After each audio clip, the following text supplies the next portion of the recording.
ابو جہل کے قتل کا واقعہ۔ ابو جہل کو کس نے اور کیسے قتل کیا، جانیے اس ویڈیو میں۔ حضرت عبد الرحمن بن عوف رضی اللہ تعالی عنہ کا بیان ہے کہ میں صف میں کھڑا تھا اور میرے دائیں بائیں دو نوعمر لڑکے کھڑے تھے۔ ایک نے چپکے سے پوچھا کہ چچا جان، کیا آپ ابو جہل کو جانتے ہیں؟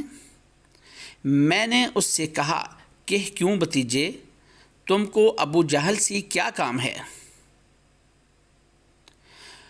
اس نے کہا کہ چچا جان، میں نے خدا سے یہ عہد کیا ہے کہ میں ابو جہل کو جہاں دیکھ لوں گا یا تو اس کو قتل کر دوں گا یا خود لڑتا ہوا مارا جاؤں گا، کیونکہ وہ اللہ کے رسول صلی اللہ علیہ وآلہ وسلم کا بہت ہی بڑا دشمن ہے۔ حضرت عبد الرحمن رضی اللہ تعالی عنہ کہتے ہیں کہ میں حیرت سے اس نوجوان کا منہ تاک رہا تھا کہ دوسرے نوجوان نے بھی مجھ سے یہی کہا۔ اتنے میں ابو جہل تلوار گھماتا ہوا سامنے آ گیا اور میں نے اشارہ سے بتایا کہ ابو جہل یہی ہے۔ بس پھر کیا تھا، یہ دونوں لڑکے تلواریں لے کر اس پر اس طرح جھپٹے جس طرح باز اپنے شکار پر جھپٹتا ہے۔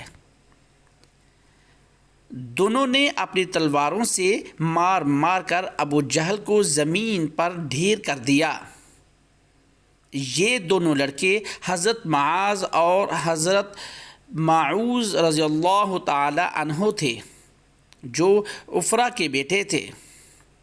ابو جہل کے بیٹے اکرمہ نے اپنے باپ کے قاتل حضرت معاذ رضی اللہ تعالی عنہ پر حملہ کر دیا اور پیچھے سے ان کے بائیں شانہ پر تلوار ماری، جس سے ان کا بازو کٹ گیا، لیکن تھوڑا سا چمڑا باقی رہ گیا تھا اور ہاتھ لٹکنے لگا۔ حضرت معاذ رضی اللہ تعالی عنہ نے اکرمہ کا پیچھا کیا اور دور تک دوڑایا، مگر اکرمہ بھاگ کر بچ نکلا۔ حضرت معاذ رضی اللہ تعالی عنہ اس حالت میں بھی لڑتے رہے، لیکن کٹے ہوئے ہاتھ کے لٹکنے سے زحمت ہو رہی تھی تو انہوں نے اپنے کٹے ہوئے ہاتھ کو پاؤں سے دبا کر اس زور سے کھینچا کہ تسمہ الگ ہو گیا اور پھر وہ آزاد ہو کر ہاتھ سے لڑتے رہے۔ حضرت عبداللہ بن مسعود رضی اللہ تعالی عنہ ابو جہل کے پاس سے گزرے۔ اس وقت ابو جہل میں کچھ زندگی کی رمق باقی تھی۔